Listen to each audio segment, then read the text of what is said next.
Hi, this is Geetanjali. ये video है हमारी क्रिमिनल जजमेंट राइटिंग पे।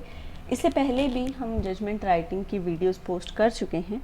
इस वीडियो में हम डिस्कस करेंगे सेक्शन 498 ए का चार्ज लगा है, पर अब तक जो हमने दो क्रिमिनल राइटिंग के जजमेंट किए थे उन दोनों में एक कन्विक्शन था, पर ये जो पर्टिकुलर केस हम करने वाले हैं इसमें एक्विटल है। और एक यहाँ से हमें ये भी देखने को मिलेगा कि एक्विटल का जजमेंट आखिर लिखा किस तरीके से जाता है। उसके साथ ही मैं ये भी बताना चाहूँगी कि अगर आप हमारे पेड कोर्सेज के बारे में जानना चाहते हैं, लीगल ड्राफ्ट्स परचेज़ करना चाहते हैं, या फिर आप हमारी लीगल सर्विसेज के बारे में जानना चाहते हैं, तो आप विज़िट कर सकते हैं www.thegoligal.com, या फिर नीचे दिए गए नंबर पर आप मैसेज करके भी पूछ सकते हैं। चलिए स्टार्ट करते हैं इस क्रिमिनल जजमेंट राइटिंग को। देखिए, इस केस में जैसे ही कि मान लीजिए आप अगर एमपी को टारगेट कर रहे हैं या छत्तीसगढ़ को टारगेट कर रहे हैं, तो वहाँ पे 40-40 मार्क्स के आपके पास जजमेंट आते हैं। तो ये पर्टिकुलर जजमेंट जो हम कर रहे हैं ये एमपी और छत्तीसगढ़ के पॉइंट ऑफ व्यू से कर रहे हैं। पर अगर आप देखेंगे जैसे कि राजस्थान है और अदर स्टेट हैं जहाँ पे कि आपको एनालिटिकल आंसर्स लिखने होते हैं, राजस्थान में पर्टिकुलरली हमें वो पैराग्राफ जजमेंट राइटिंग में लिखना होता है जहाँ पर हम अप्रेज करते हैं एविडेंसेस को, पर पूरा जजमेंट फॉर्मेट में नहीं लिखना होता है, पर सिलेक्शन के बाद आपको लिखना पड़ेगा। और साथ ही जहाँ हरियाणा और दिल्ली जैसे एग्ज़ाम हैं जहाँ पर कि प्रैक्टिकल बेस्ड क्वेश्चन या हम कहें एनालिटिकल क्वेश्चंस ज़्यादा आते हैं, तो वहाँ पर भी ये जजमेंट राइटिंग हमें हेल्प करती है आंसर राइटिंग को और अच्छे से फ्रेम करने में। क्या है इस जजमेंट राइटिंग में, उसको डिस्कस करते हैं। सबसे पहला तो एग्ज़ाम में आपको पूरे फैक्ट्स पेपर में दिए होंगे, प्रोसिक्यूशन की पूरी एविडेंस दी होगी, डिफेंस की पूरी एविडेंस दी होगी, इवन आर्ग्यूमेंट्स भी दिए होंगे। और साथ ही अब आपको डिसाइड करना है उन आर्ग्यूमेंट्स, एविडेंसेस और फैक्ट्स के बेसिस पे कि इस केस में कन्विक्शन होगा या फिर एक्विट। अब इस केस में जो फैक्ट्स हैं वो ये हैं कि जो वाइफ है उसका नाम है ए, जो वाइफ है वो है ए और उसके हस्बैंड हैं बी। जो ए है वो मर चुकी है। ये कहते हैं कि ब्रीफ फैक्ट हैं इस केस के कि ए जो कि डिसीज्ड है और एक्यूज जो उसके हस्बैंड है बी, इनकी शादी हुई थी जनवरी 1996 में। बी अपनी वाइफ ए को मालट्रेट करता था क्योंकि जो हस्बैंड है उसकी डिमांड्स, जो कि उसकी डिमांड थी स्कूटर की 10,000 रुपये की, जो उसको शादी के टाइम किया गया था वो उनकी वाइफ ने फुलफ़िल नहीं किया, इसलिए वो उसके साथ मार पिटाई करते थे। उसके बाद ये कहते हैं कि जो ए है यानी जो वाइफ है उन्होंने सुसाइड कर लिया है 25/3/1999 को, यानी with in 7 years of marriage किया है। और ये मर जाती है। जब ये मरती है तो इसके शरीर पर बर्न इंजरीज़ हैं। जो इसने सुसाइड किया है, मुझे लगता है जलने की वजह से किया होगा, तो ये मर जाती है और इसके शरीर पर बर्न इंजरीज़ हैं। जो फादर हैं इस ए के, सी, वो एफआईआर लॉन्च कराते हैं जो कि एग्जिबिट P1 है 27/3/1999 को, यानी मरने के 2 दिन के बाद सांची में। कोर्ट ने इस हस्बैंड के ऊपर चार्ज फ्रेम किया सेक्शन 304B का और साथ ही section 498A of Indian penal code का। उसके साथ ही जो प्रोसिक्यूशन है यानी जो हस्बैंड है, उसके बाद जो कि प्रोसिक्यूशन है यानी जो फादर हैं, वो अपने सपोर्ट में कुछ एविडेंसेस जो हैं एग्जामिन कराते हैं। सबसे पहले है सी। देखिए, यहाँ पर कुछ टर्मिनोलॉजीज होती हैं जजमेंट राइटिंग में, पहले उसको डिस्कस कर लेते हैं। कहीं पे आप वर्ड्स देखेंगे PW1, फिर कहीं पर देखेंगे लिखा होगा एग्जिबिट P1 या फिर एग्जिबिट D1 या फिर DWs। इसका क्या मतलब है? PW का मतलब है प्रोसिक्यूशन विटनेस, एग्जिबिट P1 का मतलब है कि प्रोसिक्यूशन की साइड से कोई सपोर्टिंग डॉक्यूमेंट आया है जो कि प्रूव किया गया है, तभी वो एग्जिबिटेड है। उसके बाद जो टर्म है एग्जिबिट D1 यानी डिफेंस की साइड से कोई डॉक्यूमेंट आया है जो कि फाइल पर है और किसी विटनेस को बुलाकर उसको एग्जामिन करवाया गया है उस डॉक्यूमेंट को, तभी उस पर नाम एग्जिबिट D1 है। क्योंकि बिना एग्जिबिट डॉक्यूमेंट अगर कोई फाइल के ऊपर है तो वो जजमेंट राइटिंग में पढ़ा नहीं जाएगा, इसलिए जो भी डॉक्यूमेंट फाइल के ऊपर होंगे वो एग्जिबिटेड होने चाहिए। फिर DW की आप टर्म देखेंगे तो DW का मतलब होता है डिफेंस विटनेस। डिफेंस ने अपनी साइड से कितने विटनेस एग्जामिन करवाए हैं। अब यहाँ पे प्रोसिक्यूशन विटनेस को अगर आप देखो तो सबसे पहला विटनेस है C, प्रोसिक्यूशन विटनेस 1। इसने प्रोसिक्यूशन की स्टोरी को कोरबोरेट किया है और कहा है कि जो इसकी बेटी है उन्होंने अपने फादर को बताया था कि उसका हस्बैंड जो है वो उसको मारता पीटता है क्यों, और उसे खाना नहीं देता है, और उसको बोलता है कि स्कूटर लेकर आओ, 10,000 रुपये अपने पेरेंट्स से लेकर आओ। और ये कहते हैं कि जब इनकी बेटी ने ए ने सुसाइड किया था तो उसका हस्बैंड बी उस घर में नहीं था। जो सुसाइड का कारण है वो मदर इन लॉ से उस डिसीज की कोई बहस हुई थी, उस वजह से उसने सुसाइड किया है, और मदर इन लॉ को इस केस में एक्यूज नहीं बनाया गया है। उसके बाद नेक्स्ट विटनेस एग्जामिन हुए डी, जो कि मदर हैं डिसीज्ड की। इसने भी जो इनके हस्बैंड यानी कि बेटी के फादर ने जो स्टेटमेंट दी है उसी को कोरोबोरेट किया है। फिर नेक्स्ट विटनेस ये एग्जामिन कराते हैं प्रोसिक्यूशन विटनेस 3, जो कि हैं ई। ये डॉक्टर हैं जिन्होंने इसको देखा था सुसाइड के बाद। तो ये कहते हैं कि जो बर्न इंजरीज़ हैं वो 80% थी इसको, और पोस्टमार्टम रिपोर्ट जो इन्होंने फाइल पर पेश करी, प्रूव करी, वो है एग्जिबिट P2। और जो डेथ हुई है वो ये कुछ मेडिकल टर्म है, सिफिक्सिया और शॉक की वजह से हुई है, जो बर्न इंजरी से इसे हुए हैं। उसके बाद एफ आते हैं, ये प्रोसिक्यूशन विटनेस 4 हैं, जो कि इन्वेस्टिगेटिंग ऑफिसर हैं जिन्होंने केस को इन्वेस्टिगेट किया है और ये कहा, और जो FIR कटी थी उसको प्रूव किया है, जो कि एग्जिबिट P1 है। साथ ही इन्होंने एक लेटर सीज किया जो कि एग्जिबिट P3 है, जिस पर डेट डली है 15/2/1997, जो कि डिसीज्ड ने लिखा है, और ये इनके फादर की पोजीशन से मिला है। और इस लेटर में लिखा हुआ है कि जो हस्बैंड हैं वो इनके साथ माल ट्रीट करते हैं क्योंकि डाउरी की डिमांड पूरी नहीं हुई है। देखिए, सुसाइड किया है 1999 में, मार्च 1999 में, और ये जो लेटर आया है ये फरवरी 1997 का, यानी 2 साल पहले का। अब डिफेंस में एक्यूज्ड बी है। बी क्या कहता है अपने डिफेंस में, वो खुद ही आता है और एज अ विटनेस, और वो कहता है कि उसने कोई ऑफेंस नहीं किया है।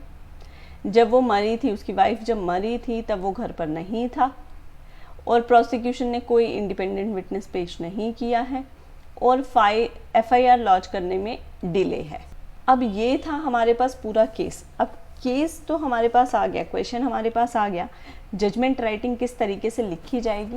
सबसे पहले तो क्योंकि क्रिमिनल जजमेंट राइटिंग है तो चार्ज फ्रेम होगा, जजमेंट पे बाद में आएंगे, पहले चार्ज फ्रेम करेंगे। तो चार्ज किस तरीके से फ्रेम होगा, सबसे पहले आप कैपिटल लेटर्स में लिखेंगे द कोर्ट ऑफ, यहाँ पर जज का नाम आएगा, अगर पता है, नहीं पता है तो ब्लैंक, जो भी उनकी डेजिग्नेशन है, असिस्टेंट सेशन जज हैं यहाँ पर तो वो आएंगे, मध्य प्रदेश, डिस्ट्रिक्ट और स्टेट आ जाएगा। फिर राइट हैंड साइड पर आप लिखेंगे CIS नंबर, केस नंबर या सेशन ट्रायल नंबर, कुछ भी लिख सकते हैं। उसके बाद आप लिखेंगे पुलिस स्टेशन कौन सी है और क्या डेट ऑफ इंस्टीट्यूशन है। फिर लेफ्ट हैंड साइड पर लिखेंगे state of Madhya Pradesh through SHO, क्योंकि स्टेट केस है ये, स्टेट केस यानी कि कोई कंप्लेंट केस नहीं है, FIR से लॉन्च हुआ है तो स्टेट इसको प्रोसिक्यूट करती है, तो प्रोसिक्यूशन की जगह स्टेट आएगा। अब कौन सा स्टेट है उस स्टेट का नाम लिखा जाएगा, जैसे state of Madhya Pradesh, state of Chhattisgarh, कोई सा भी स्टेट है वो लिखा जाएगा। फिर आप राइट हैंड साइड पर देखोगे तो 3 डॉट डाल के डिनोट किया हुआ है कि स्टेट जो है वो प्रोसिक्यूशन की साइड से आया है। उसके बाद वर्सेस एक्यूज की पूरी डिटेल्स आएंगी, पूरी डिटेल्स मतलब एक्यूज का नाम, उनके फादर का नाम, उनकी एज, उनका रेसिडेंस, उनका पुलिस स्टेशन, सब कुछ। फिर 3 डॉट डाट के डिनोट किया जाएगा कि ये एक्यूज है। फिर सेंटर में लिखेंगे कैपिटल लेटर्स में चार्ज। फिर क्या लिखेंगे आई, ये एक फॉर्मेट है पहली 2 लाइनों का। फिर यहाँ पे उनका नाम आएगा, एडिशनल सेशन जज। फिर यहाँ डिस्ट्रिक्ट आएगा Madhya Pradesh. Charge you accuse person be son of this as follows. अब आप उसके ऊपर क्या चार्ज लगा रहे हो वो आप लिखोगे यहाँ पर। अब चार्ज लगाते टाइम हमें ध्यान क्या रखना है कि डेट, टाइम, प्लेस, एक्ट, किस एक्ट में है, किस सेक्शन में है, और उस सेक्शन की लैंग्वेज, बेयर एक्ट की लैंग्वेज क्या कहती है, ये सारी चीज़ें चार्ज में लिखी जाएंगी। और साथ ही जब हम यहाँ एक्ट लिखेंगे कि किस एक्ट में चार्ज लगा है, जैसे इंडियन पीनल कोड में, तो उस एक्ट को विद ईयर यहाँ पर लिखा जाएगा। एक्ट भी लिखा जाएगा और साथ में उसका ईयर भी। किस तरीके से? सबसे पहले तो जब चार्ज फ्रेम हो रहा है तो डेट, टाइम, प्लेस सब कुछ लिखा जाएगा, और आखिर उस एक्यूज्ड ने किया क्या है कि उसका जो एक्ट है ऑफेंस बन गया, वो सारी चीज़ हम एक्सप्लेन करके लिखेंगे। कैसे? कि तुमने एक्यूज्ड पर्सन ने उस डेट, टाइम और प्लेस पर, जो कि तुम हस्बैंड थे उस ए के, तुमने अपनी वाइफ को हैरेस किया जब वो जिंदा थी, क्योंकि तुम उसको कोर्स कर सको कि वो अपने फादर से तुम्हारी अनलॉफुल डिमांड जो कि स्कूटर की और 10,000 रुपये की थी उसको फुलफिल कर सके। इसलिए तुमने जो ऑफेंस कमिट किया है वो पनिशेबल है section 498A of Indian penal code 1860 में, और इस कोड की कॉग्निजेंस में है। लिख दिया। उसके बाद नेक्स्ट चार्ज के लिए आप नेक्स्ट पैराग्राफ बनाओगे, एक सेक्शन एक पैराग्राफ में आएगा।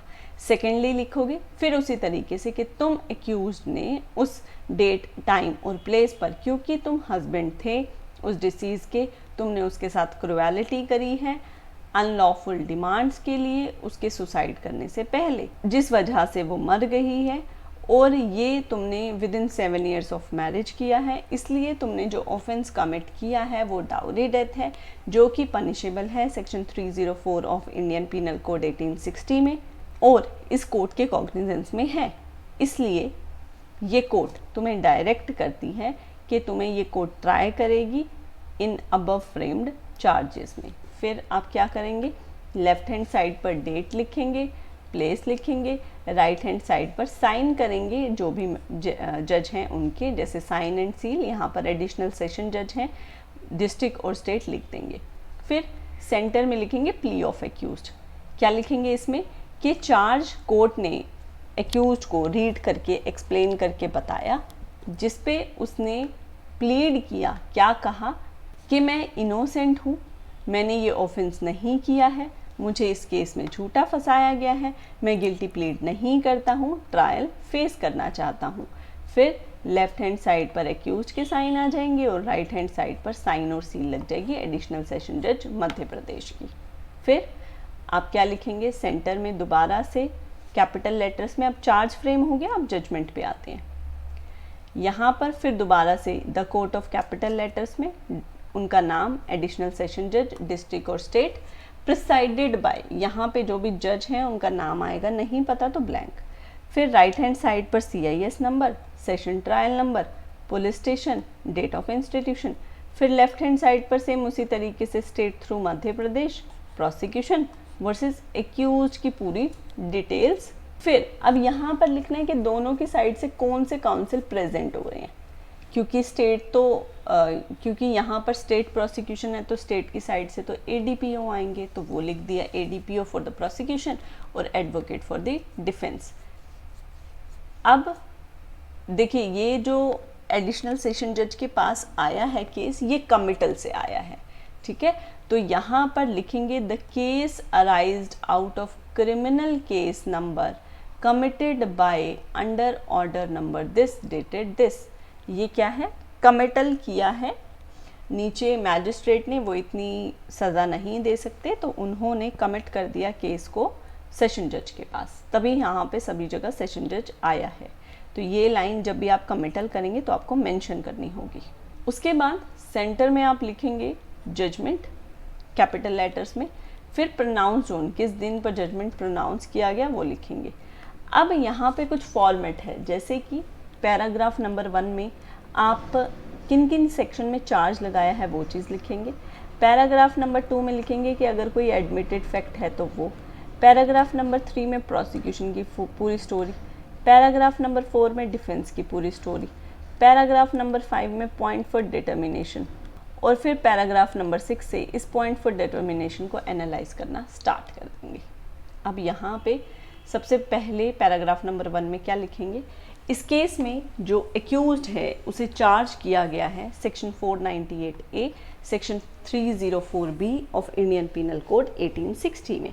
अब यहाँ पे पूरा बार बार इतना टाइम नहीं होता है एग्ज़ाम में कि पूरी चीज़ को एक्सप्लेन करके लिखा जाए, जैसे इंडियन पिनल कोड 1860। तो हम यहाँ पर लिखेंगे कि अब के बाद जब भी इंडियन पिनल कोड वर्ड आया है तो वहाँ पर IPC लिखा जाएगा।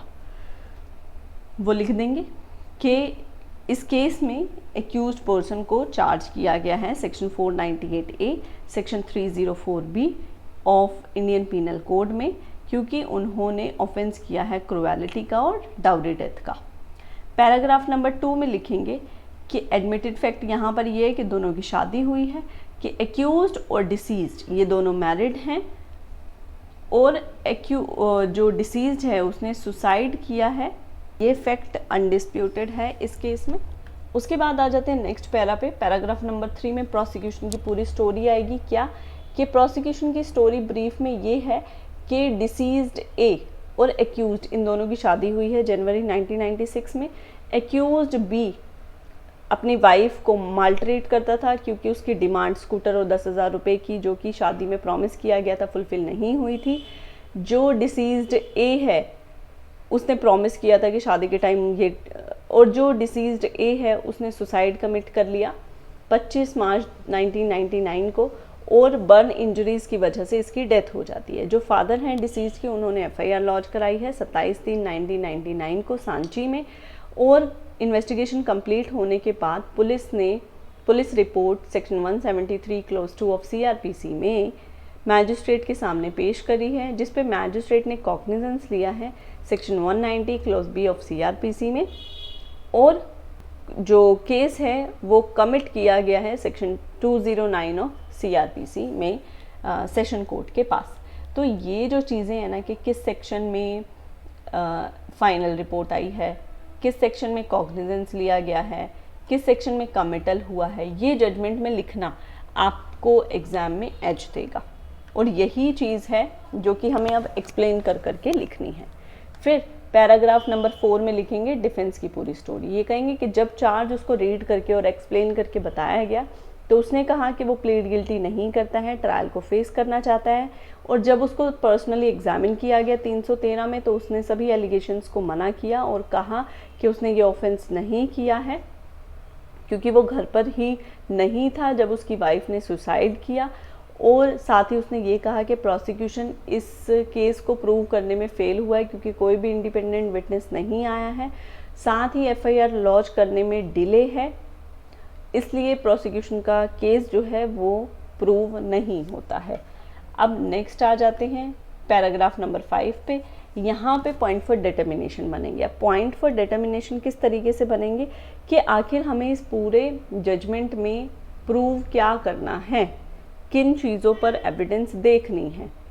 तो सबसे पहला बनेगा कि क्या उस अलेज्ड डेट, टाइम और प्लेस पर एक्यूज्ड जो कि हस्बैंड है और डिसीज्ड जो कि उसकी वाइफ है उसको हरेस किया गया जब वो ज़िंदा थी, ताकि उसे कोर्स किया जा सके कि वो अपने फादर से अपने हस्बैंड की अनलॉफुल डिमांड को फुलफ़िल कर सके।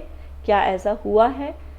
सेकंड पॉइंट फॉर डिटर्मिनेशन बनेगा कि क्या उस अलेज्ड डेट, टाइम और प्लेस पर एक्यूज्ड ने अपनी वाइफ के साथ जब उसने सुसाइड किया, क्या उससे पहले उसके साथ क्रुएलिटी की गई जिस वजह से उसने सुसाइड किया, और क्या ये डाउरी डेथ थी।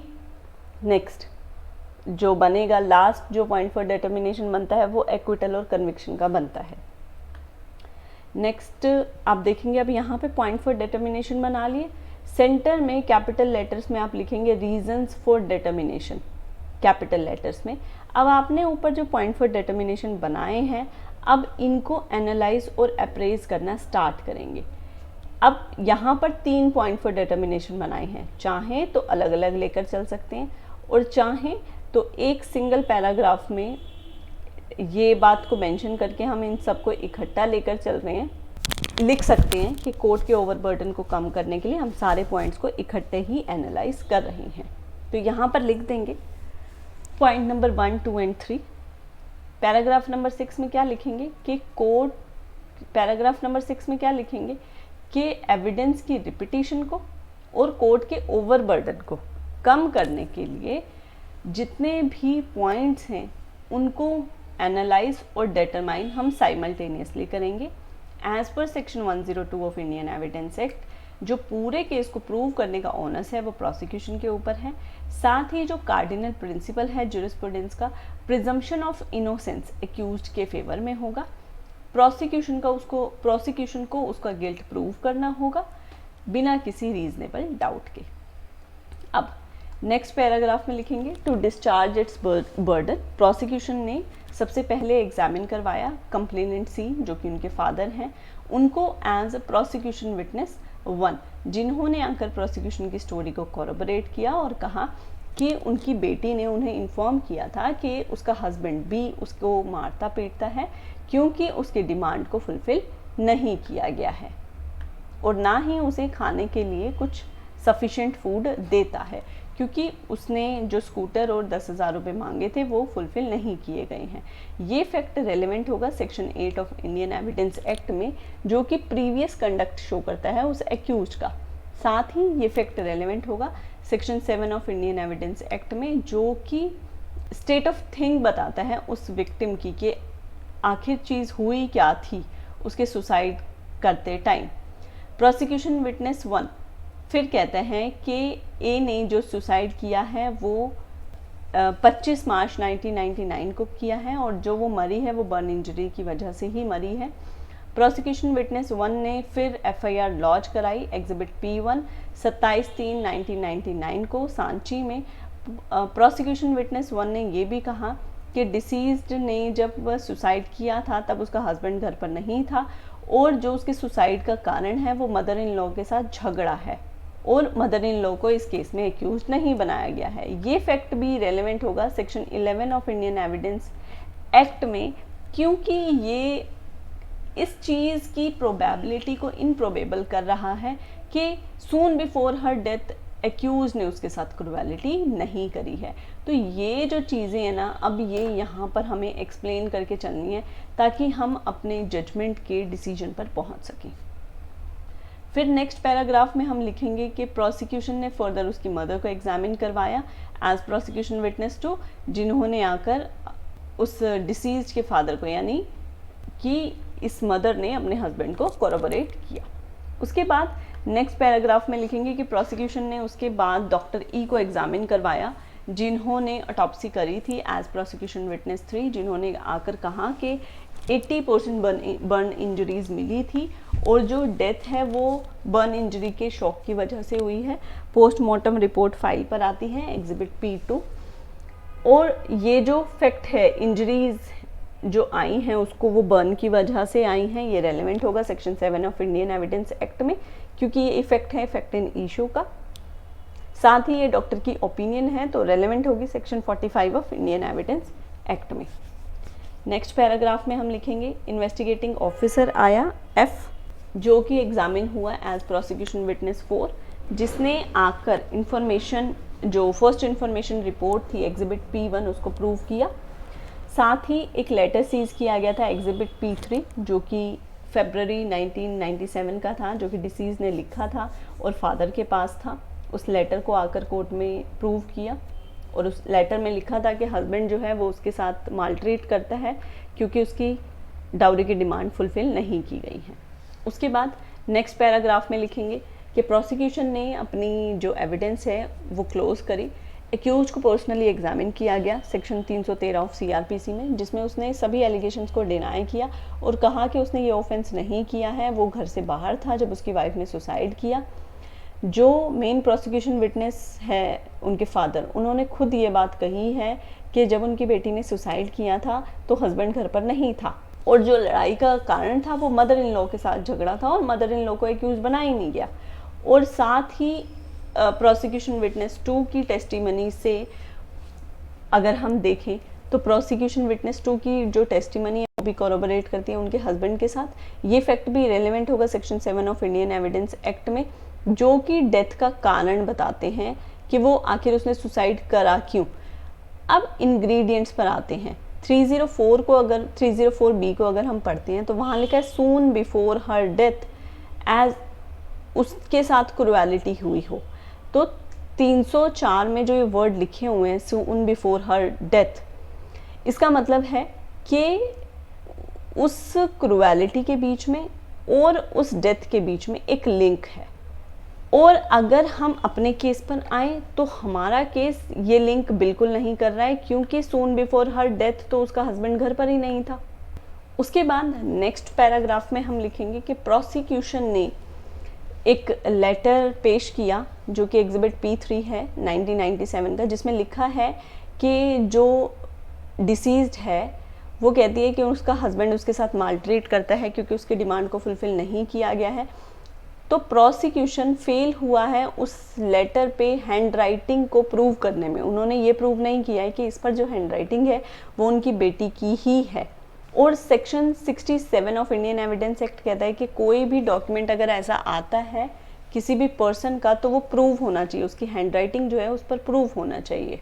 क्योंकि इस लेटर को प्रॉपरली प्रूव नहीं किया गया तो ये प्रोसिक्यूशन यूज़ नहीं कर सकता है, और कोई इंडिपेंडेंट विटनेस यहाँ पर नहीं आया है जो प्रोसिक्यूशन विटनेस 1 की टेस्टिमनी को कोरोबोरेट कर सके। इसलिए और साथ ही प्रोसिक्यूशन विटनेस 3 की टेस्टिमनी से ये क्लियर होता है कि जो डिसीज्ड मरी है वो बर्न इंजरी के शॉक की वजह से मरी है, और ये बिल्कुल भी उस डिसीज्ड की डेथ के साथ कनेक्टेड नहीं है। इसलिए प्रोसिक्यूशन अपने केस को प्रूव करने में कि हस्बैंड ने क्रुएलिटी करी है प्रूव नहीं कर पाया है। उसके बाद नेक्स्ट पैरा में हम पैराग्राफ 13 में लिखेंगे कि एक्यूज ने डिफेंस लिया कि एफआईआर लॉन्च करने में डिले हुआ है, तो इसलिए प्रोसिक्यूशन का केस जो है वो विशिएट होता है। बल्कि जो एक्यूज ने ये डिफेंस लिया है कि एफआईआर में डिले है, इसका कोई ग्राउंड नहीं है, कोई एक्सप्लेन नहीं है। तो भले ही यहाँ पर एफआईआर में 2 दिन का डिले था, पर इससे केस के मेरिट्स पर कोई फ़र्क नहीं पड़ेगा। नेक्स्ट आ जाते हैं पैराग्राफ नंबर 14 पर। अब जो भी फैक्ट ड्यूली प्रूव हुए हैं, देखिए यहाँ जो पैराग्राफ नंबर 14 है ना, यही अब फिक्स करेगा आपके आंसर्स को, आपकी जजमेंट को, कि आप किस तरफ जा रहे हो और किस तरीके से अप्रेज कर रहे हो। पैराग्राफ नंबर 14 में आएगा कि जो भी रेलेवेंट फैक्ट ड्यूली प्रूव करे हैं प्रोसिक्यूशन ने, कोर्ट ये समझती है कि सेक्शन 304B ऑफ आईपीसी में कन्विक्शन के लिए ज़रूरी है प्रोसिक्यूशन को प्रूव करना कि सबसे पहला तो अननेचुरल डेथ थी, दूसरा death with in 7 years of marriage हुई है, और तीसरा कि हस्बैंड ने उसकी डेथ से पहले उसके साथ क्रुएलिटी करी है। अब प्रोसिक्यूशन ने यहाँ पर पहली 2 रिक्वायरमेंट के अननेचुरल डेथ है और with in 7 years of marriage है, ये तो फुलफिल किया है, पर जो थर्ड इंग्रेडिएंट है कि क्रुएलिटी हुई है उसके साथ, ये प्रूव नहीं कर पाए हैं, जो कि बहुत इंपॉर्टेंट इंग्रेडिएंट है।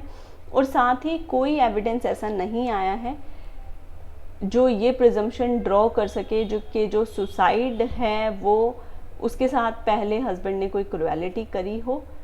तो जो प्रिजम्पशन है as per section 113B of Indian evidence act, ये प्रिजम्पशन ड्रॉ नहीं की जा सकती।